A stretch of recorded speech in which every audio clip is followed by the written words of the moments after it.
Hey guys, this is my review of the Plasmaglow Lightning Eyes dual color, amber and white. I have modified these a little bit, and so if you're going to go this route, I just want to say firstly, don't do it unless you know what you're doing, because you can fry some pretty important parts if you don't do it properly. That said, it is fairly easy to do. And on this car here that I've got here, this is my 2004 Chevy Epica. In the States, it's known as a 2004 Suzuki Verona, exact same vehicle, just licensed under different names. I'm going to be showing you in this video some of the pros and cons of doing it my way, and also some of the pros and cons of doing it the manufacturer's way.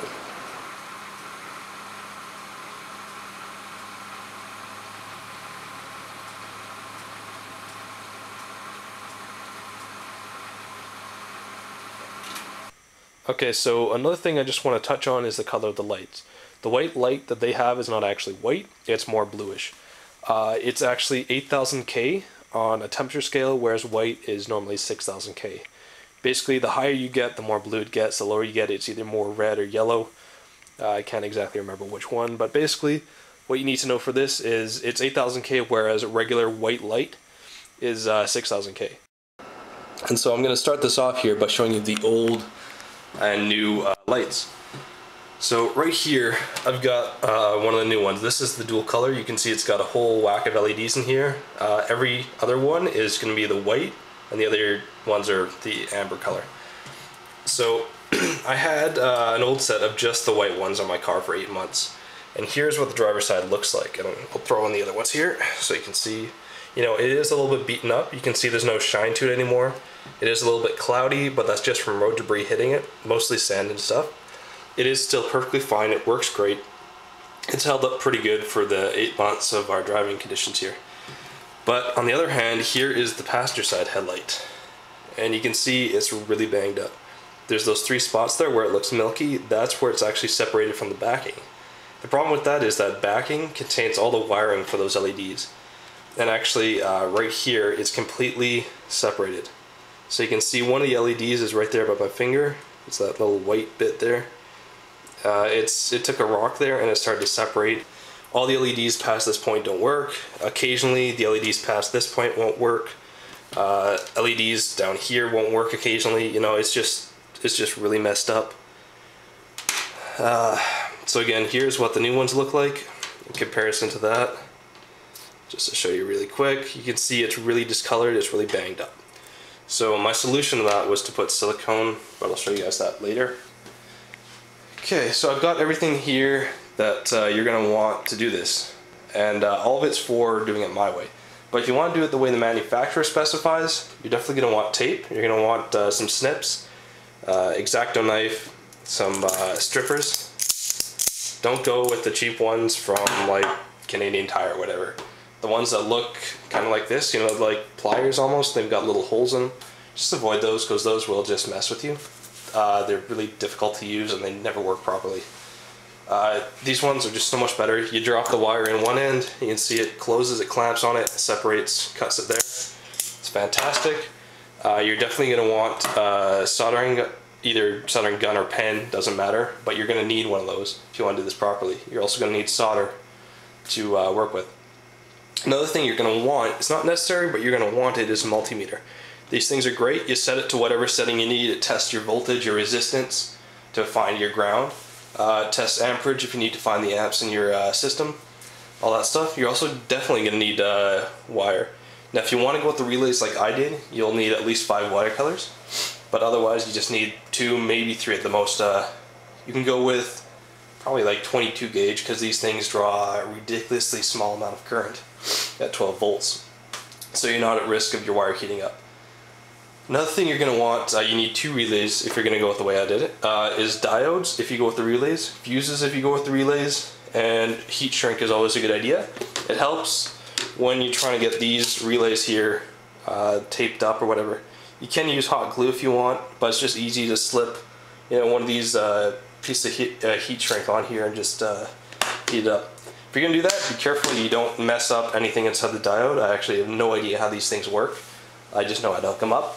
But I don't want to, you know, mess them up. So if you're doing that, be careful. Try not to hold the flame over top of either end of the diode, because you really don't want to mess it up.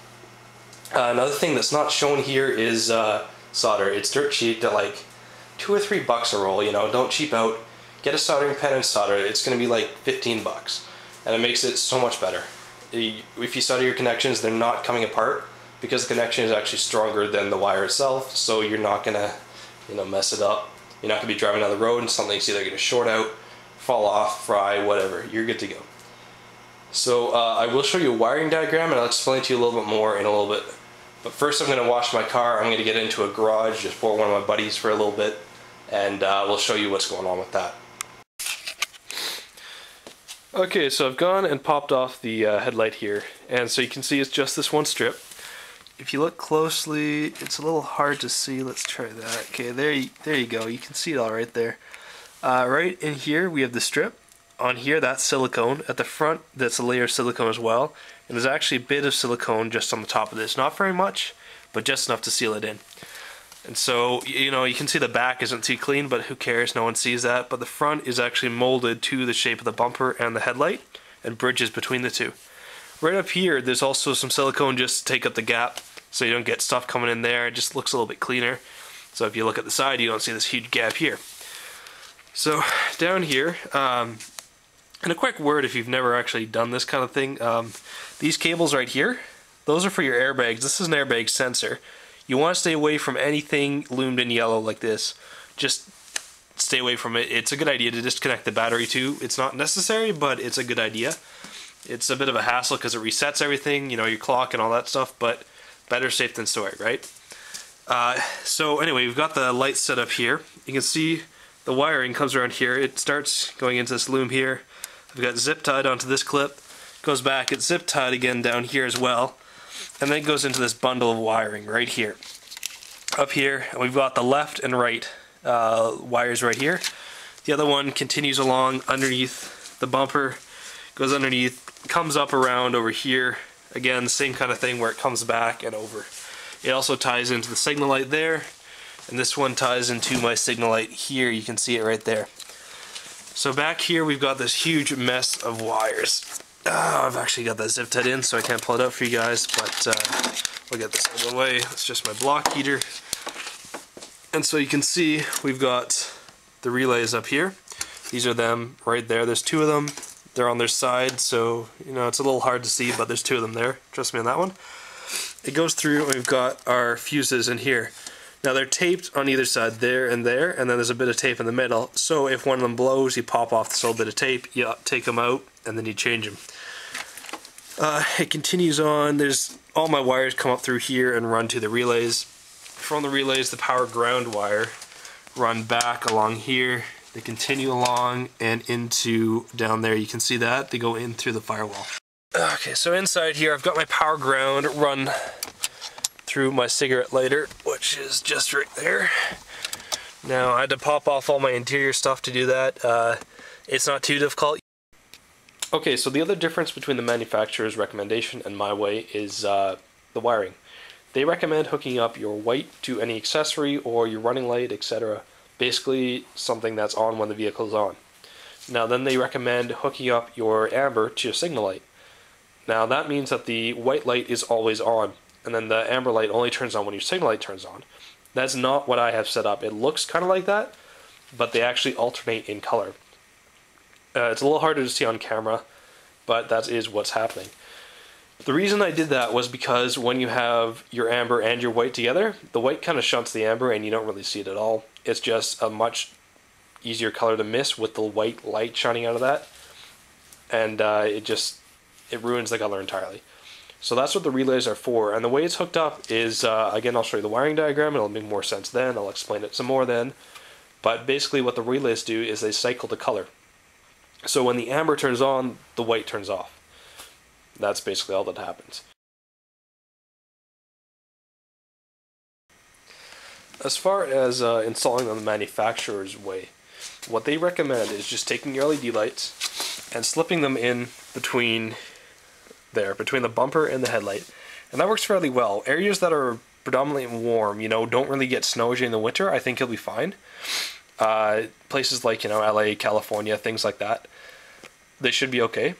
Here we get snow every winter, and they always dump tons of salt and gravel and sand on the roads. Anyway, there's tons of gravel on the side of the road, and it always gets thrown up at your car. And you can see along here, I've got all these dings on my bumper. You know, that's all from rocks and stuff. The headlight's not too bad, it's a little bit stiffer, but there's still some stuff in there, you can kind of see it there. But anyway, all that stuff's now going to be thrown at your lights, right? So, that's the only problem with doing it the manufacturer's way.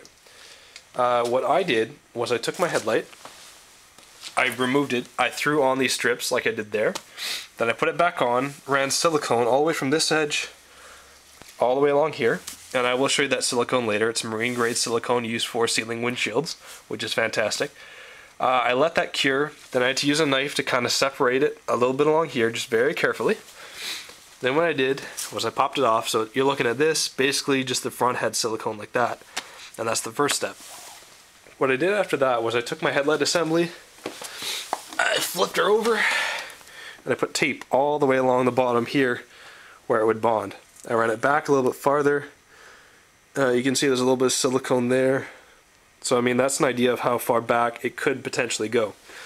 Then I also ran it up the front here, probably about an inch high, just because you're going to want to smooth that out a little bit, and you don't want it coming up on your headlights. Anyway, so what you do after that is you put silicone along the back here, just pile it on, put some more up here, then you just drop your headlight on, the excess will squish out the back, because this front has already cured, right? And so in this one, it wasn't quite fully cured, so I recommend letting it cure all the way. Sometimes it takes like 24 hours. This one I let go for, I think, maybe 6 hours, and it was cold out, so it didn't quite cure all the way. But you can see it's very uneven here. That's because it hadn't cured, and it wasn't a stiff enough barrier to hold back the silicone and push it out the back. So you pop them on, you let it cure, you pull, and then you have to pull off the headlights.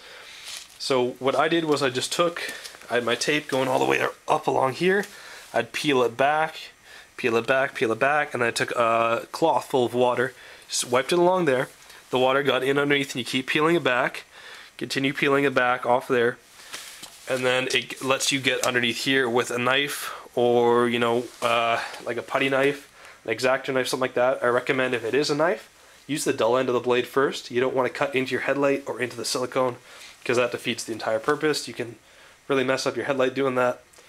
Anyway, it took me about half an hour to get these off each. Be very careful, do it slowly, be careful, be gentle. Okay, so here is the wiring diagram. Now it is specific to my vehicle, so the wire colors and things like that might be different. You can ignore those, but it can be applied to pretty much any vehicle as long as you understand the concept that's going on. I'll try and help you guys out here a little bit if you're not familiar with it. So we'll start with the relays here. All a relay is it's a switch controlled by another circuit.